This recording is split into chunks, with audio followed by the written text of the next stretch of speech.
Tá aqui. Deixa eu ver se está aqui.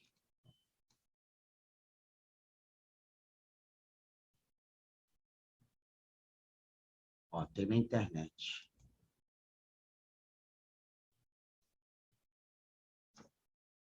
Chama de como.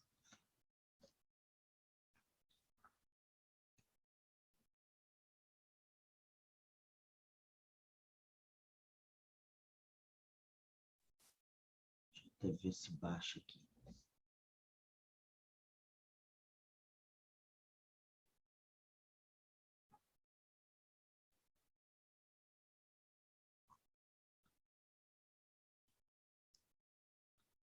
Quem conseguir baixar, tem aqui.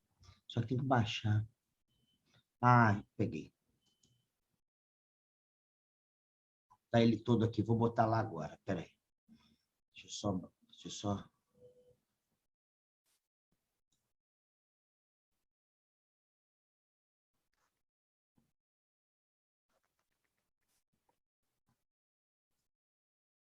Deixa eu botar no grupo aqui.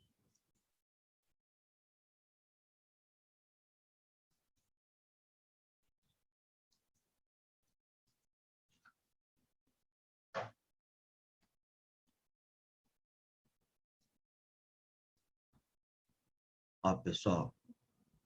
Dá uma olhada lá. Acabei de botar, ó. Tá aqui. Nós vamos estudar basicamente a segunda apologia, que já está lá. Maria Isabel, feliz que ganhou de cachorro morto antes. Ontem, 2-0 naquele time. Pelo amor de Deus, né? Não faça isso.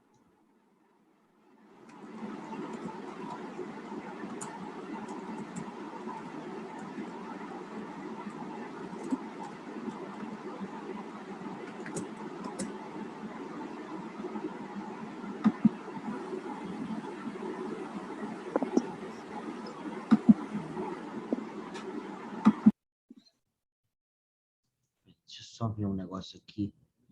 Veja se vocês receberam aí.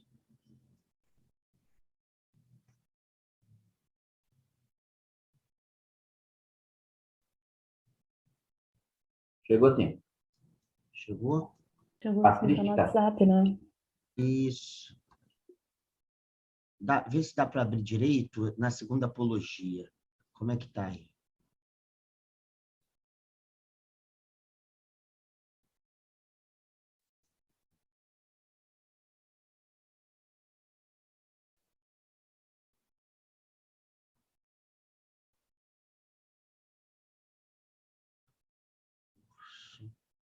Deixa eu só abrir aqui o programa de vocês, bem rápido.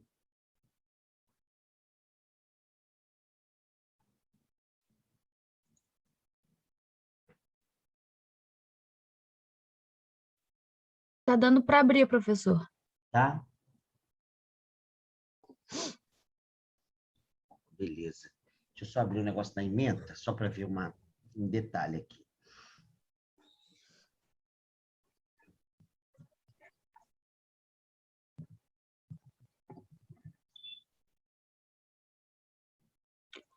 Caso os colegas queiram confirmar, é a página 48 no PDF. Ah, é diferente da minha, engraçado, né?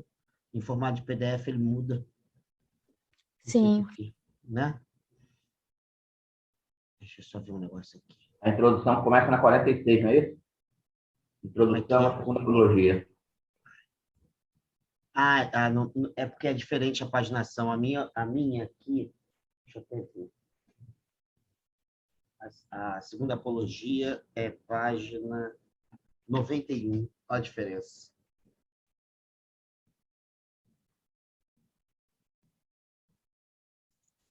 Agora que eu consegui aqui, peraí. Na verdade, eu me enganei. A introdução está na página 46 e a apologia mesmo começa na página 48 do PDF. Tá bem diferente mesmo. Apologia 2, né? A segunda, não é isso? Isso, a introdução na página 46 do PDF e a Tá, apologia, de fato, começa na página 48. tá, então estamos certos aí. Beleza. Vamos lá, galera. Então, alguém quer gravar? Tem sempre alguém que grava, mas não sei onde está. Se quiserem, eu libero aqui. Quem grava é o João, mas pelo visto ainda não chegou, não. Não está aqui. Sem problema. Vamos lá, então. Olha, nós vamos começar hoje a estudar São Justino de Roma, que foi um mártir cristão do século II. Ele era um romano que se converte ao cristianismo e, como filósofo, ele introduz no cristianismo o logos cristão, né? A ratio em latim, né? Como se diz, a ratio, perdão, introduz na fé cristã a ratio filosófica. E aqui já começa a ficar claro como é que a filosofia vai se apropriar da teologia, a teologia vai se apropriar da filosofia. Como é que se dá essa possibilidade de integração de filosofia e teologia? Acontece isso a partir do século II, sobretudo no terceiro. O cristianismo começa a ser uma tradição de disseminação muito forte pelo território do Império Romano. E até hoje ninguém consegue compreender muito bem, sabe, o que motiva isso, que é muito louco isso, porque uma explicação bem comum era dizer o seguinte: na verdade, começa a se converter ao cristianismo uma massa mais pobre, alijada, né, excluída. De certa maneira, acontece isso também, né, em culturas distintas. O Império Romano, né, a Pax Romana, era uma paz estranha, porque ela lidava com uma pluralidade de culturas subjugadas ao Império, que pagavam altas quantias de impostos, e para que o Império é quase que uma milícia, né, para que o Império protegesse essas culturas e liberasse um certo grau de liberdade de culto, liberdade moral, liberdade religiosa, liberdade até de legislação, por exemplo, né? A liberdade monárquica, né? Por exemplo, na Judéia você tem um rei, continua tendo um rei, mas na verdade você tem uma subjugação ao império. Então, as taxas eram altíssimas, em alguns momentos chegava a 80%, a 80% do que se produzia. Quer dizer, coisa muito louca. Como é que, de repente, ou seja, uma massa de excluídos, uma massa de explorados começa a se converter ao cristianismo? Então, tem um discurso que diz, olha, também em condições de império, isso favorece o cristianismo. O cristianismo, no fundo, tem a ver com uma pessoa que é marginalizada, que morre marginalizado, né? Morre numa cruz, um crime político para a Roma Antiga. Né? Morre entregue, delatado pelo Sinédrio, né? Os 72 notáveis ali da tradição judaica, que tinham um poder político e religioso e uma relação com o governador, né, o governador, o preceptor romano. Tal. Ora, o que acontece aqui? É que filósofos começam a se converter. Então, uma certa elite intelectual, aos poucos, vai se convertendo numa massa de analfabetos. Isso que é interessante. Então, tem alguma coisa estranha também. Justino era intelectual. A gente vai estudar depois Clemente de Roma, um intelectual. Sabe, Tertuliano no século III, que a gente não vai estudar, um intelectual. Essas pessoas, cara, são, sabe, tem uma nobreza educacional, pedagógica ali, são exceções ali. Essas pessoas se convertem. E todas frequentaram escolas filosóficas. Quando Santo Agostinho se converte, no século IV, Santo Agostinho era professor de retórica em Milão, sabe? Não é pouca coisa, não. Quer dizer, eram pessoas graúdas, assim, no âmbito acadêmico, sabe? Essas pessoas se convertem. Acontece, então, nesse momento que as pessoas já fazem filosofia e se convertem ao cristianismo. Então, já não é mais uma discussão. A fé pode se conjugar com a razão filosófica? Agora é um pouquinho diferente. As pessoas já exercem a razão filosófica e se convertem à fé cristã. Então, alguma coisa ali estranha está se dando. E, portanto, elas não abrem mão da razão filosófica. Como que vai se legitimar isso que a gente ainda vai ver no Santo Agostinho, que é um dos temas da obra dele, é a relação entre fé e razão. Isso é uma das coisas técnicas na obra dele, né? Que vai atravessar toda a obra dele, e ele é um autor composto por fases que têm diferenças acentuadas. E ele vai se preocupar bastante em caracterizar a relação de fé e razão, bastante. Então, num autor como ele, isso fica muito evidente, porque isso se torna tema. Nos outros autores, isso nem se torna tema, isso já é exercido. Então, Justino de Roma, ele exerce. Sobraram só 3 obras dele, 2 apologias e um diálogo. A gente vai estudar a segunda apologia, primeiro que ela é menor e mais fácil da gente estudar, depois que ela contém o essencial que nos interessa, o essencial que nos interessa está lá. Então, o resto a gente não conhece, né? A não ser uma alusão aqui, outra ali, do que ele teria escrito, mas a gente não sabe muito. O que a gente lê, a gente consegue ler desses 3 textos, é que ele não é um filósofo especulativo, rebuscado. Não é um camarada que faz um tratado, por exemplo, sobre a alma, sabe? Ele não faz isso. Pelo menos não sobrou para a gente. E mesmo quando ele fala sobre questões ligadas à alma, o conceito de alma, as coisas são meio que jogadas, sabe? Ele coloca alguns atributos e mesmo assim não desenvolve. E o que ele desenvolve, dá para ver que o poder especulativo dele não é um poder tão grande. Então, é um filósofo meia boca, assim, mas que tem uma relevância muito grande. E a primeira relevância dele é que aparece nele um tipo de estratégia cristã que é chamada de apologética.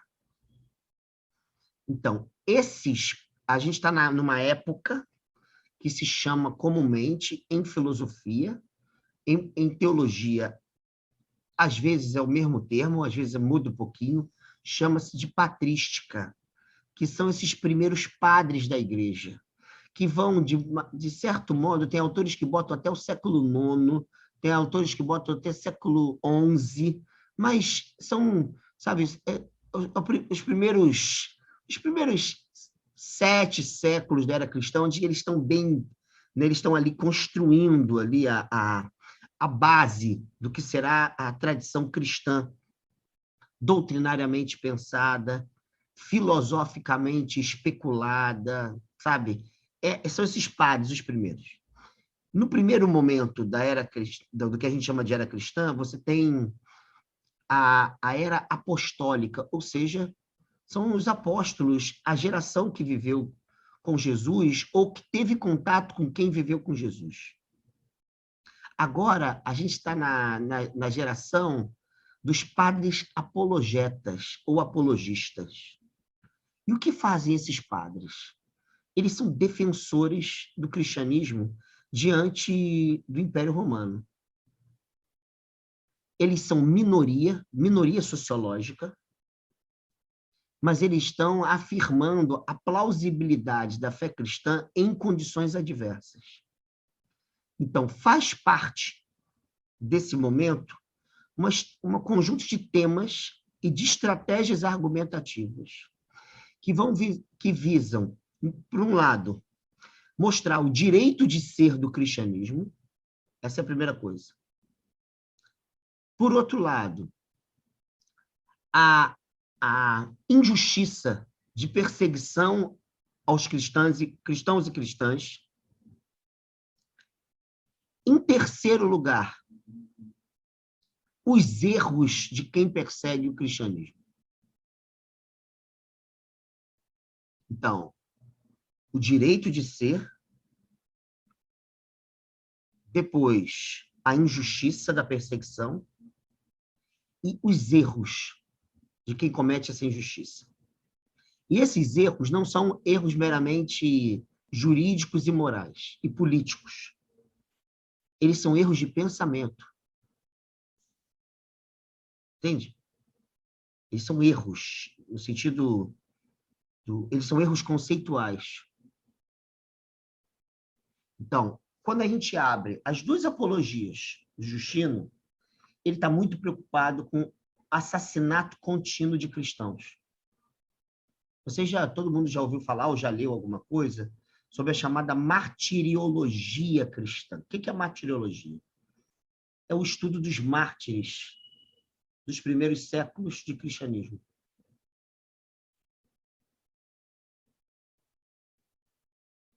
Como a maior parte do tempo os cristãos são perseguidos, as formas de assassinato vão variar, né? Desde o corpo em chamas, até os leões engolindo, até enforcamento. Tudo isso tem a ver com a martiriologia cristã. E na martiriologia, o que importa, como a palavra diz, mártir, que é o testemunho. Martiria, em grego, é testemunho. O mártir é esse camarada, essa mulher, que vai afirmar a fé em meio à perseguição injusta. Essa figura é muito louca. Ela, até o ano de 313, ela é comum. A maior parte do tempo, ela é muito comum. Então, quando você pega Santa Helena, Felicidade, o próprio Justino, são figuras que são mártires. Por outro lado, cria-se uma outra figura, que é a figura do lapso. O que é um lapsus? Lapsus é uma expressão latina que, nesse período, diz respeito a pessoas da nova religião cristã que, diante da acusação do Império de que elas eram cristãs, elas rejeitavam a fé. Entende? Só que, com o batismo, elas assumiam a possibilidade do martírio. Então, tinha uma infidelidade aí. Você havia assumido que, no período de preparação do batismo, que é a quaresma, que é uma quarentena, se você fosse pego, você ia se entregar pela fé. Se você rejeitasse a primeira vez, o lapso, a comunidade aceitaria você de volta mediante o pedido de perdão. Se você rejeitasse pela segunda vez, o relapso, a comunidade não aceitaria você de volta. Entende? Isso era importante. Então, você tem a figura do relapso, do lapso, né? E você tem a figura do Marte, do outro lado. Então, as duas apologias já deixam, de certa maneira, esse ambiente bem claro. Justino chega e diz assim, olha, gente, eu estou escrevendo aqui para o imperador e estou denunciando uma prática que, na cidade, cujo prefeito era um cara chamado Urbico, está havendo uma série de atos injustos contra cristãos e cristãs. E esses atos injustos eram interpretados como arbitrariedades legais. Não sei, só para vocês terem noção, não todo mundo, mas muitos membros do Senado romano, muitos, eram ligados ao estoicismo.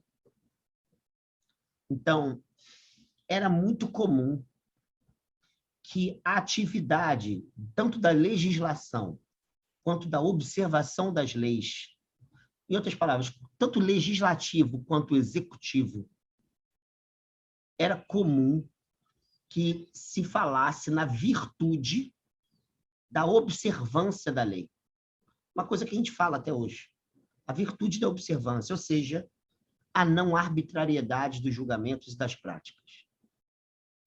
Então, o que faz Justino é mostrar exatamente que essa pegada estoica está sendo desrespeitada na prática desse prefeito.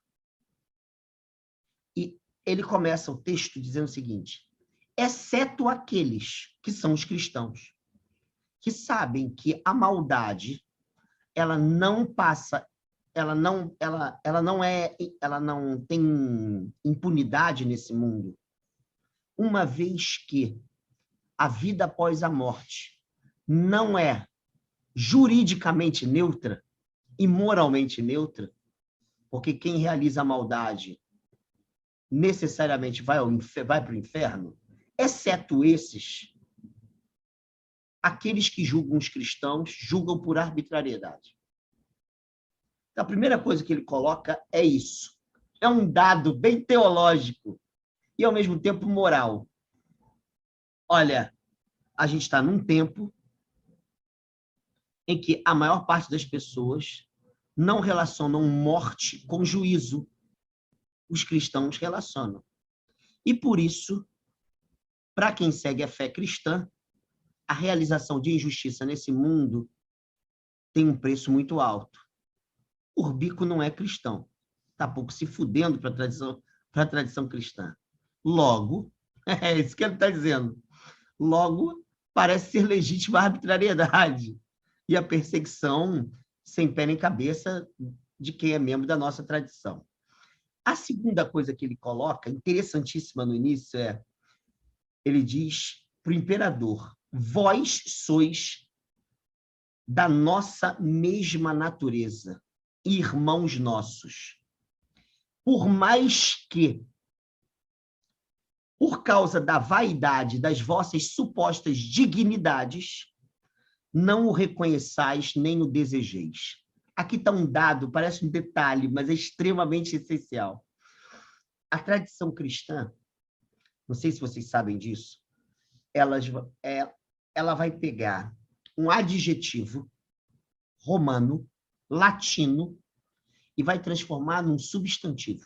E qual o adjetivo? O adjetivo é humano.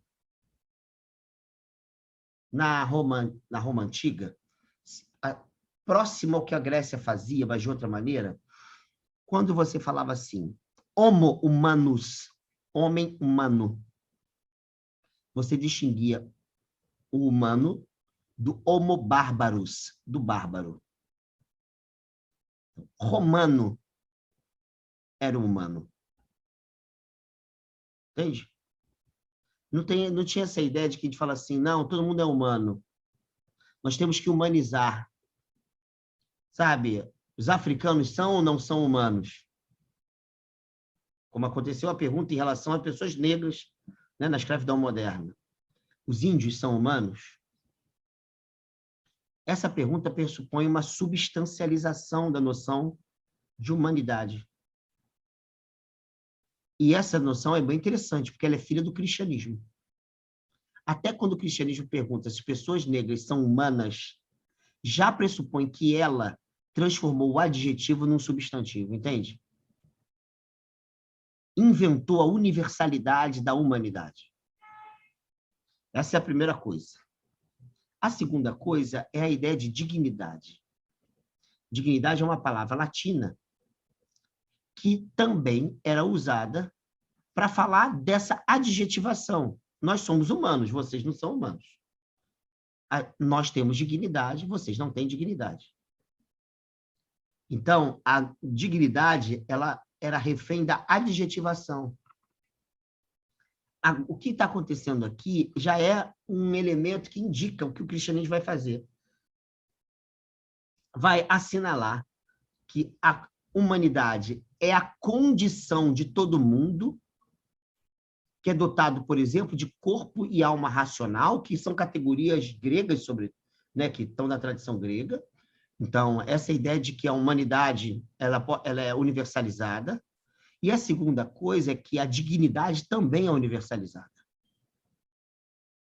Porque qualquer um que posteriormente, depois de Tertuliano, pode ser chamado de pessoa, é simultaneamente digno e humano. Simultaneamente digno e humano. Neste mundo sensível, os anjos são dignos, não são humanos e são pessoas. Deus é digno, não é humano e é pessoa. Então, a categoria de pessoa, que vem do século posterior, século III, permite que o cristianismo transforme humanidade e dignidade em algo universal nesse plano sensível, na condição que é a nossa. E também na condição divina e angélica sem que Deus e os anjos sejam humanos. Então, o que eu quero dizer é que aqui já está um pressuposto bem cristão. A universalidade da dignidade, a universalidade da condição humana. E aqui tem mais uma objeção. É que a distinção da dignidade, ou seja, alguém é digno e outro não é digno, vem de um problema moral e não de um atributo ontológico. Ou seja, achar que existem pessoas dignas, seres humanos dignos, outros não dignos, isso é um problema moral. Porque a dignidade é um problema ontológico, todo mundo é. Entende? É assim que começa o texto. Mas ele vai dar mais um passo. Olha, hoje eu vou fazer uma síntese. Leiam, ele é pequenininho, gente. O texto é pequenininho. Leiam. Semana que vem eu já vou arrematar o texto, tá? Mas é bem tranquilo o texto. É fácil de ler, é gostoso de ler. Vocês vão ver assim que é uma escrita... É uma apologia mesmo, é uma defesa. É uma defesa. Vocês vão ver. Ele está ali querendo defender e legitimar a prática cristã. Ora, logo depois ele conta uma história para exemplificar a arbitrariedade romana sobre a prefeitura de Urbículo. E a história é a seguinte. Tinha uma mulher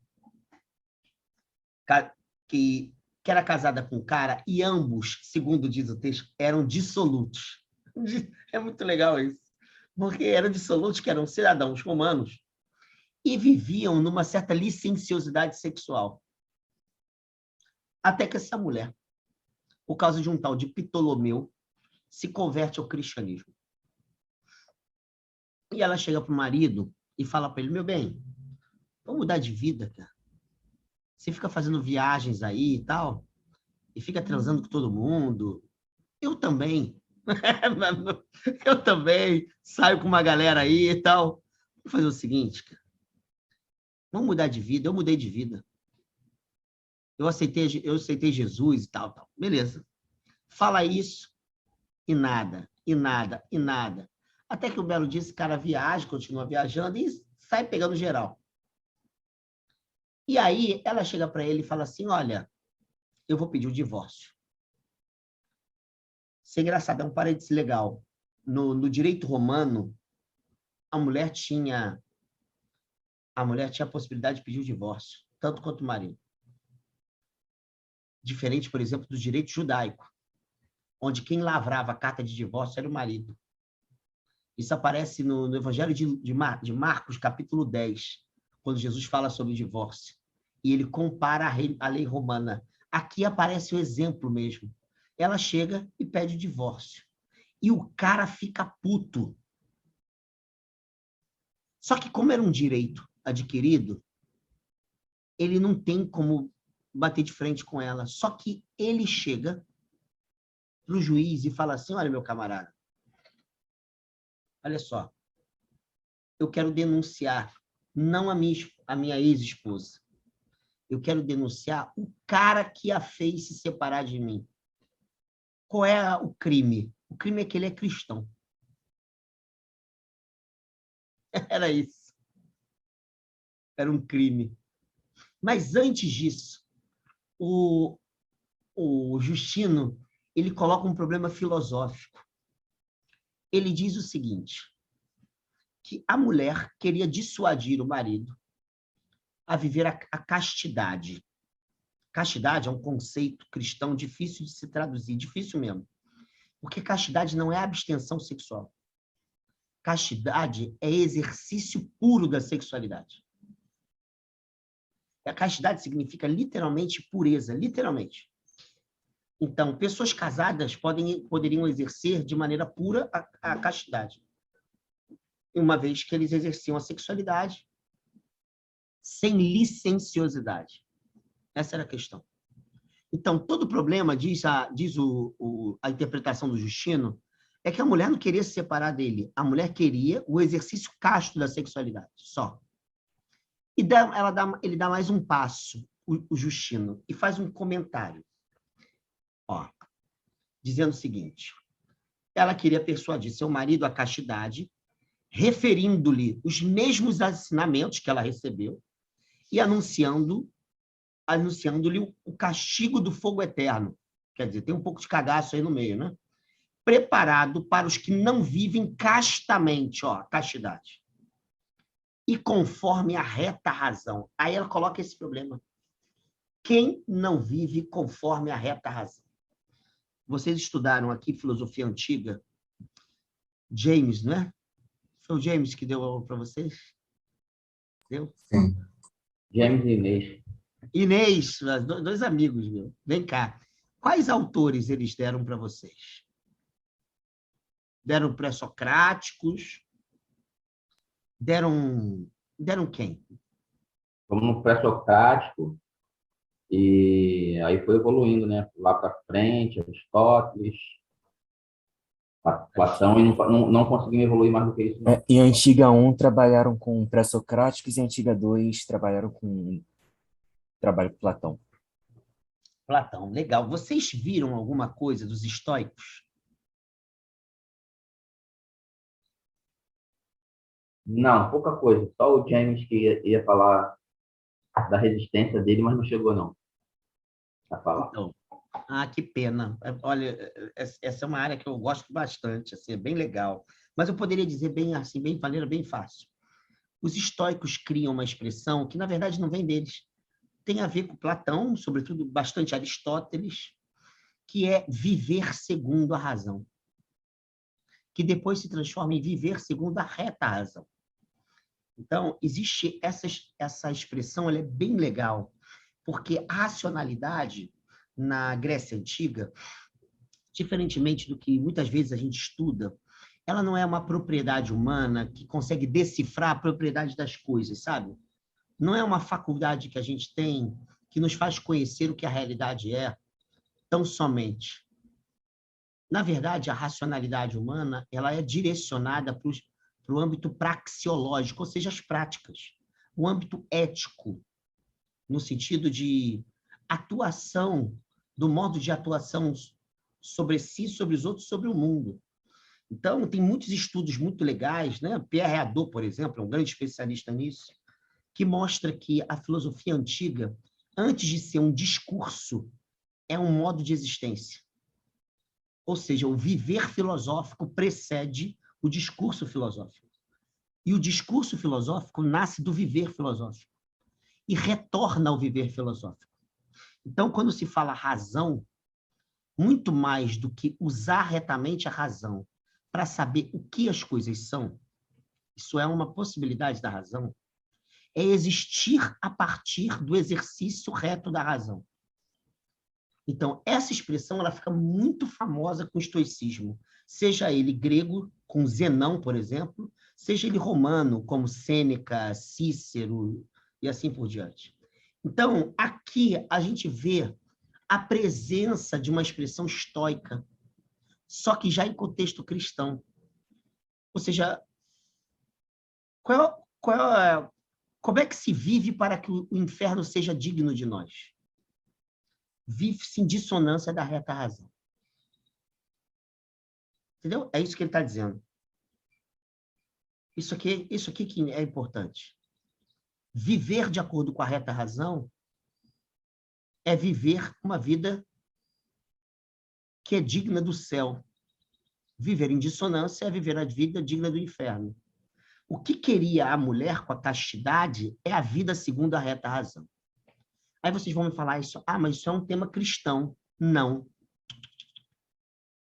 Hoje está mais que comprovado, depois das pesquisas de um francês chamado Paul Venner, que foi amigo do Foucault, um historiador francês, que foi um grande estudioso das práticas amorosas e éticas da Grécia estoica e da Roma estoica.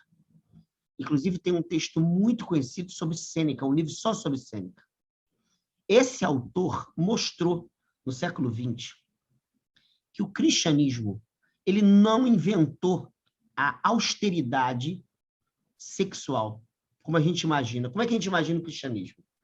Que é um lugar comum. A gente diz assim, cristianismo, os gregos e romanos, viviam uma liberdade sexual. Até esse texto mostra, né? Porra, o marido tá lá, vai viajar, trepa com todo mundo, a esposa trepa com todo mundo, né? Licenciosidade sexual. Isso poderia ser praticado, isso não é questão. A questão é que a austeridade moral sexual, ela não é cristã. Ela é estoica. Os estoicos diziam que o exercício mais pleno da razão e a contenção mais plena das paixões corporais se refletiam numa sexualidade extremamente rígida. Casamento, monogamia, sexo, finalidade procriativa, minimização de prazer, tudo isso fazia parte da ética estoica. Entende? Mas não fazia por causa do inferno, nem por causa do céu, mas por causa da liberdade do agente. Então, o código sexual de austeridade sexual, ele é estoico. O modo como será exercido no cristianismo se difere, mas o código é estoico. Você não encontra isso na Bíblia. Você não encontra na Bíblia. Vocês devem se casar, monogamia na Bíblia? 500 mil exemplos sobre poligamia. Monogamia, como assim? Finalidade procriativa, minimização de prazer no ato sexual. Onde é que está isso? Entende? O interessante é como que Justino já deixa dar um sinal ali. Ele diz que viver segundo a reta razão. Qual é mesmo o nome dele? É Polvene, Mateus. V-I-N-E, com V-E-Y-O. Paul.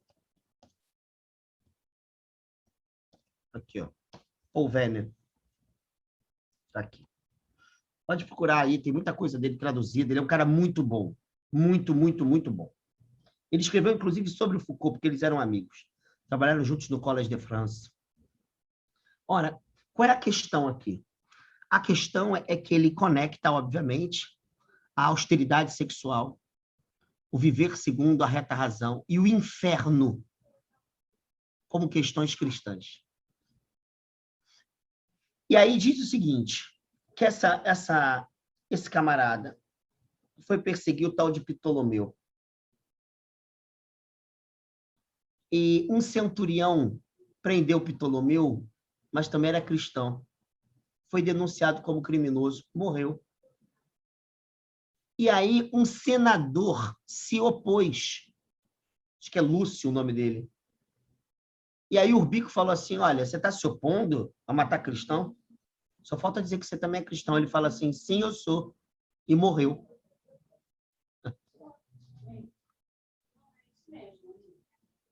Entendeu? Cada um que se dizia cristão era assassinado. Espera aí, só um instantinho.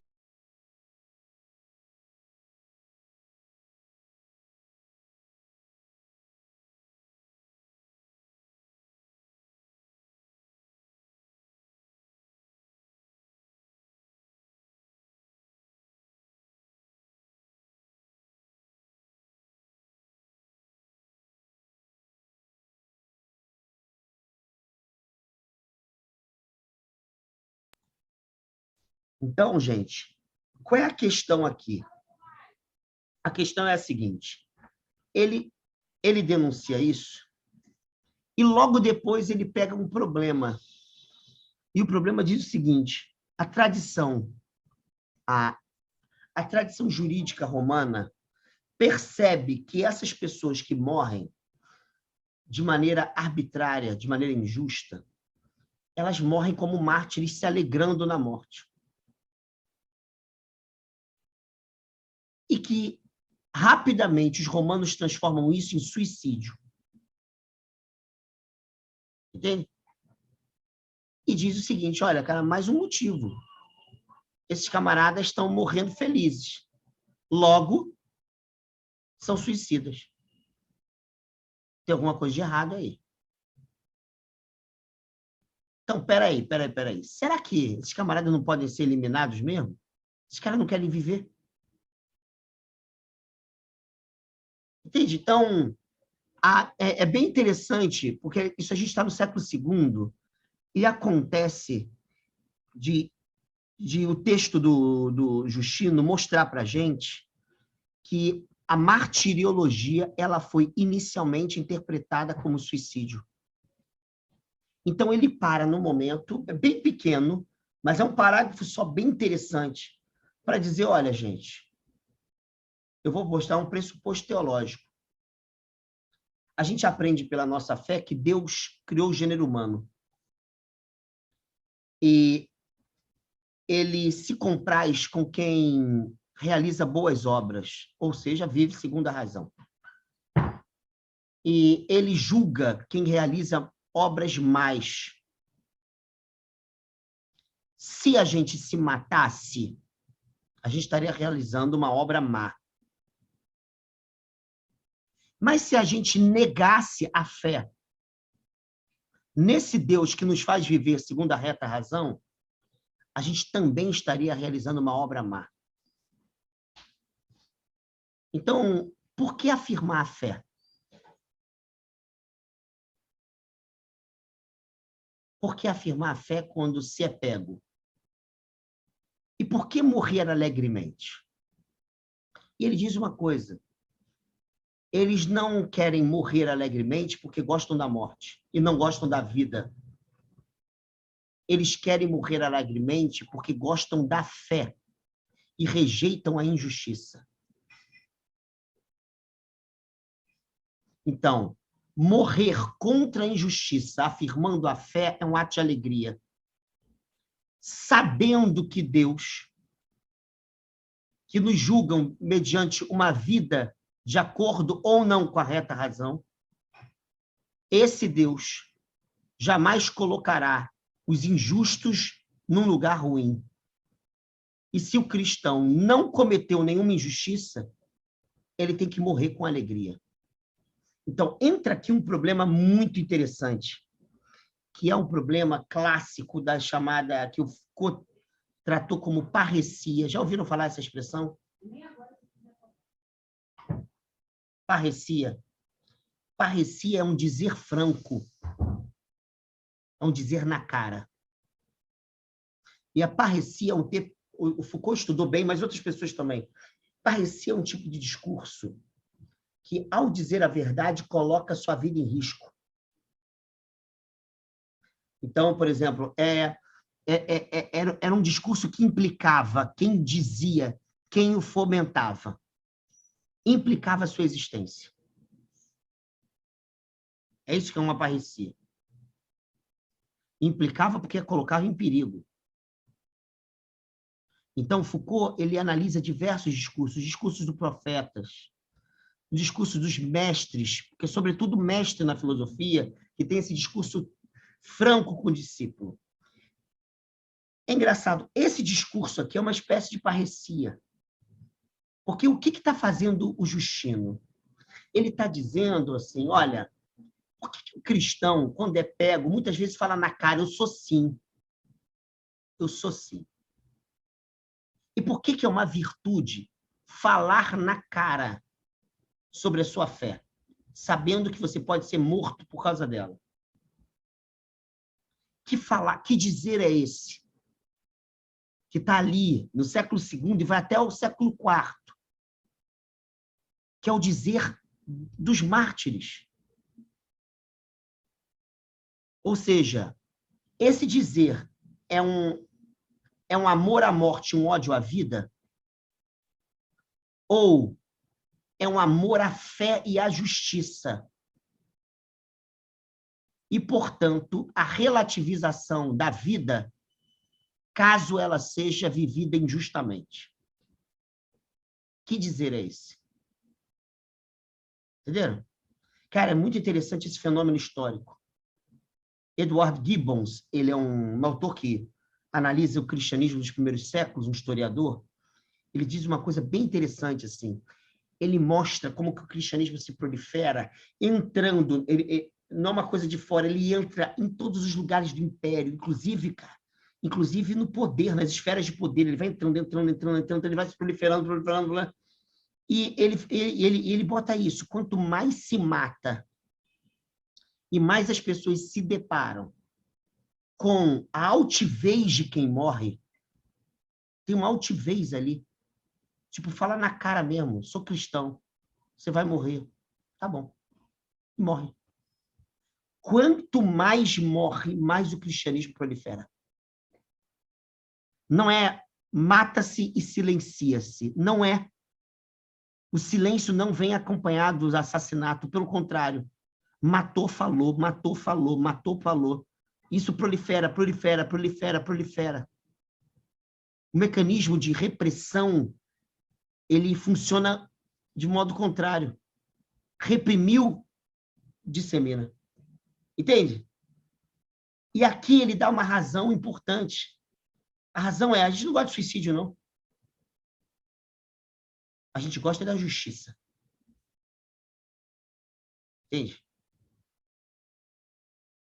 E ser injusto, ser conivente com a injustiça, não faz sentido para quem vive segundo a reta razão. Pegaram? Cabral, Oi, meu amigo. vê se você pode dar uma... Eu fiquei confuso, acho que alguns amigos também devem ter ficado. A gente teve contato com parricida, lá no Sofista. E ali a gente ficou com a noção que estava matando a nossa ideia, né? O pai da nossa ideia. Aí parricia agora me deu uma... Não. Parrecia é dizer franco.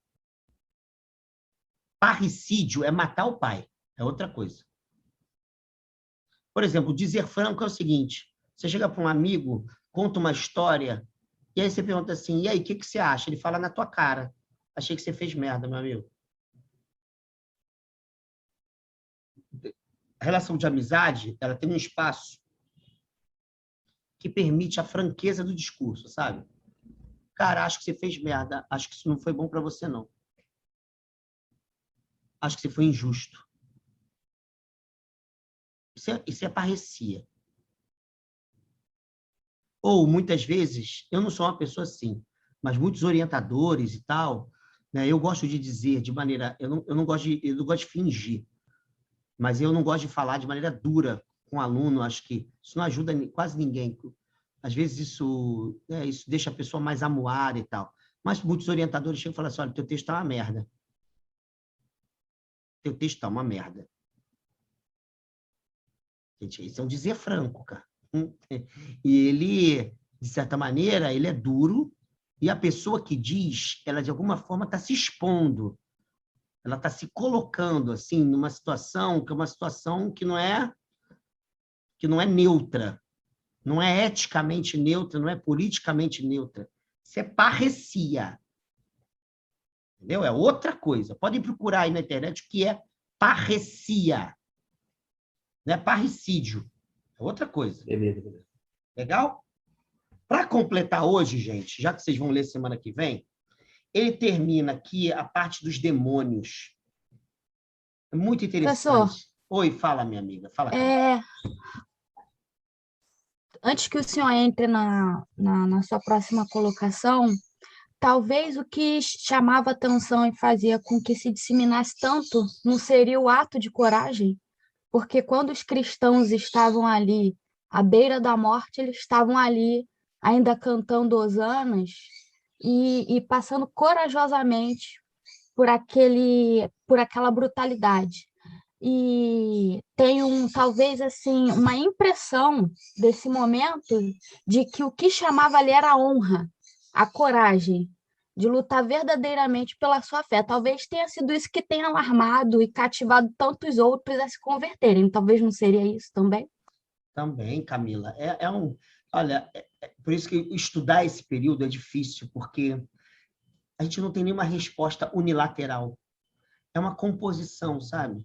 É um ato de coragem, sabe? Mas, por exemplo, é um ato de coragem. Gladiadores também eram corajosos.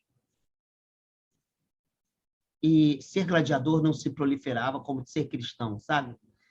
Então, tem um mistério aí. Por isso que muita gente diz, né, a leitura cristã tradicional é que essas mortes eram usadas por Deus para a proliferação do reino, né? Essa é uma visão bem daquela época, né? Quanto mais se mata, mais a fé prolifera, porque é por meio dessas novas cruzes que Deus atua no mundo e tal. A gente não está aqui para dar interpretações teológicas desses eventos, mas tudo isso compõe o evento. É o ato de coragem, né? É a fidelidade ao batismo, que era um problema seríssimo na época. Ser batizado na época era um ato de insurreição, sabe? Você podia ser delatada, você podia morrer. Então, ninguém se batizava achando que seria um ato de batismo. Seria esses atos que a gente faz com criança no meio católico, ou no meio evangélico mesmo. Muitas pessoas se batizam já mais tarde, né? Vai lá, se batiza, fazem festa, aplauso. Não, as pessoas eram batizadas escondidas. Porque aquilo era um ato, aquilo era um crime. Então, é muito louco esse período. Sempre que eu leio essas coisas, eu fico, cara, coisa doida, né? Como é que pode isso? Né? Tem um elemento ali de desconhecimento mesmo, tem uma nebulosidade. Né? Fica a questão. Como, cara, porque as conversões elas eram multiétnicas. Não eram só pessoas de tradição judaica. Cara, pessoas de diversos lugares, cara, começam a aderir a uma prática de vida que é ligada a um judeu marginalizado, sabe? Um judeu que não era nada naquela época. Isso que é muito louco. Não era nada, nada, nada. Era um lixo da época, assim, uma excrescência. Sabe? Por causa de um cara que, dentro da sua tradição, foi tratado como uma merda. Jesus foi tratado como uma merda. Jesus não era nada dentro da sua tradição. Ele não era sacerdote no sentido do templo de Jerusalém. Ele falava nas sinagogas que eram capelinhas, gente. Ele era um pregador de rua. É que a gente já tem a visão grandiloquente, sabe? Da vitória cristã. A gente tem esse imaginário. Ele não era nada. Tem um livro famoso, John Dominic Crossan, Jesus, um judeu marginal. Leiam lá. Vocês veem lá o que é esse judeu marginal. Marginal no seu tempo, marginal na sua tradição, marginal na sua religiosidade, marginal político, marginal. Estava sempre à margem ali. Como é que esse cara se tornou inspirador disso? Cara, você tem um império que dominou quase um milênio. Um milênio. Uma série de culturas heterogêneas, cara, e sabe, um território enorme. Como é que, de repente, cara, dentro disso surge essa multiplicidade assim, de adesões, conversões, né? É legal, assim, eu gosto de estudar isso, né? É uma coisa meio enigmática, assim. Mas tem a ver, Camila, coragem, fidelidade, sei lá, o modo de vida cristão é um modo de vida que atraiu, sei lá. A própria Né? questão da injustiça, né? Da justiça e injustiça, como o senhor falou. E como é que conseguiu chegar até mesmo nas famílias dos grandes senadores, dos orgulhosos, né? Daqueles que estavam ali à frente de representar o Império Romano, e até esses conseguiu chegar. Porque muitos deles também foram martirizados. Porque quando eram descobertos, foram martirizados também. Obrigada, professor. Nada, amiga. É o que diz aqui com o Lúcio, né? É um camarada lá, do que seria no regime monárquico seria da alta corte, né? É um camarada que morre, né? O quarto século, Mateus. São 400 anos depois, né? Com o Edito de Milão e depois com Teodósio, né? Com Justo, que se torna primeiro que deixa de ser perseguido. Essa é a primeira coisa. E depois se torna religião oficial, só no final do século IV. Mas vamos lá. Para completar, aparece uma parte aqui, a famosa demonologia cristã. O que é uma demonologia cristã? É um pensamento que apela para a noção de demônio como princípio de inteligibilidade de muitos fenômenos. Então, ele vai colocar aqui uma série de problemas. O primeiro problema é como que os iníquos, os injustos têm poder.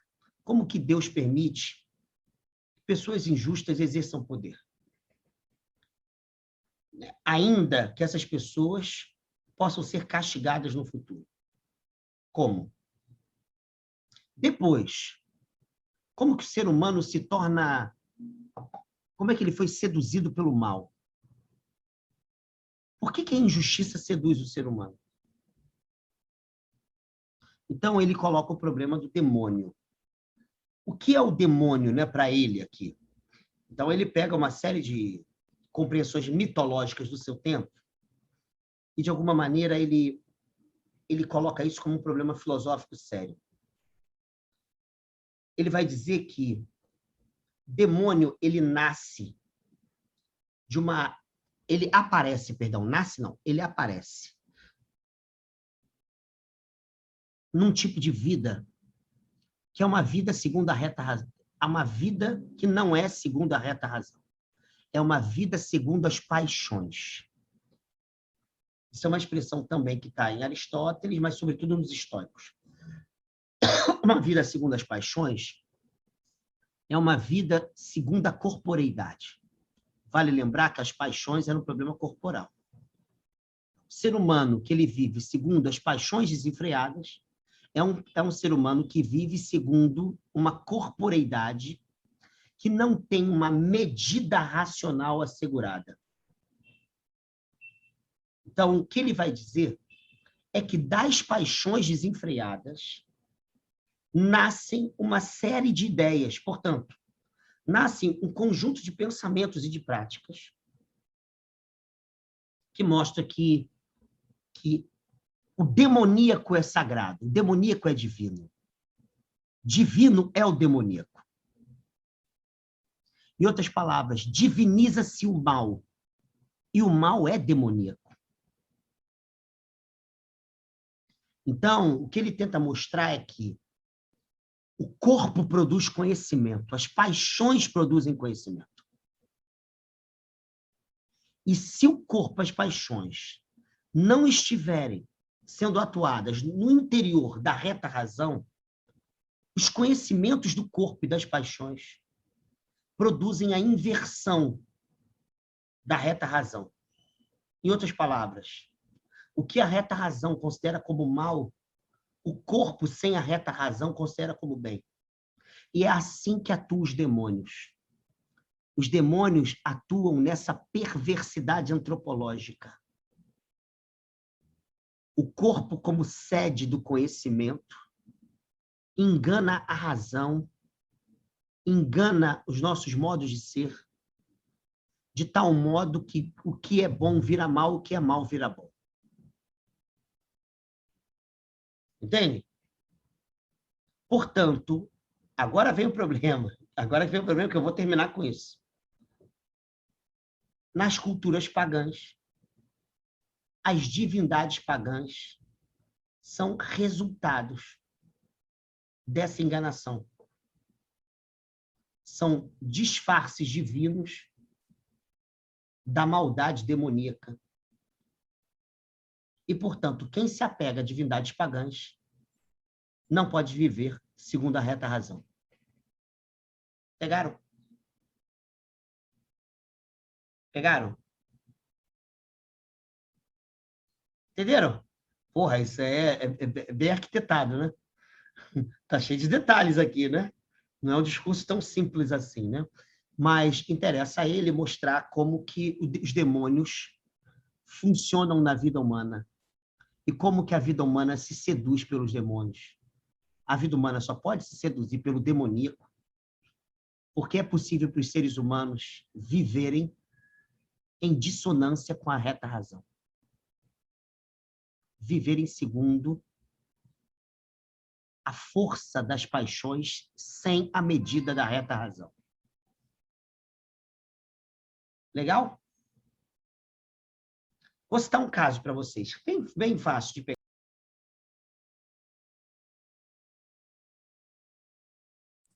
Tá mudo, professor.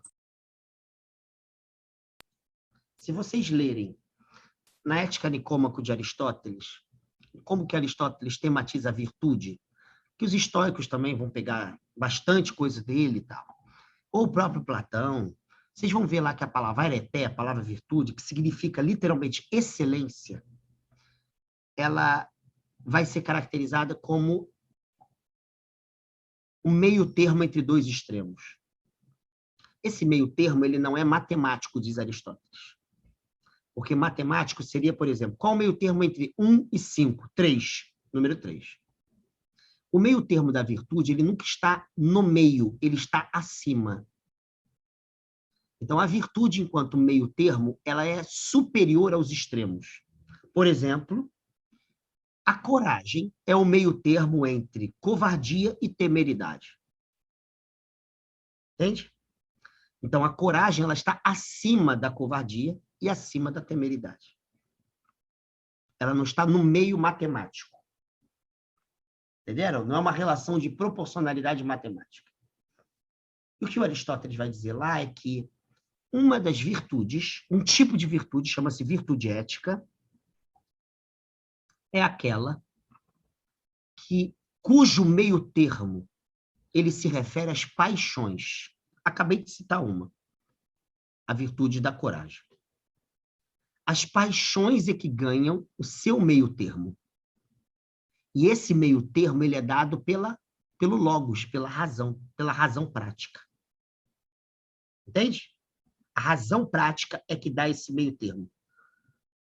Então, por exemplo, a fúria. Fúria era uma divindade grega, mas que, no âmbito da ética grega, ela se torna um problema. Uma pessoa furiosa, sabe?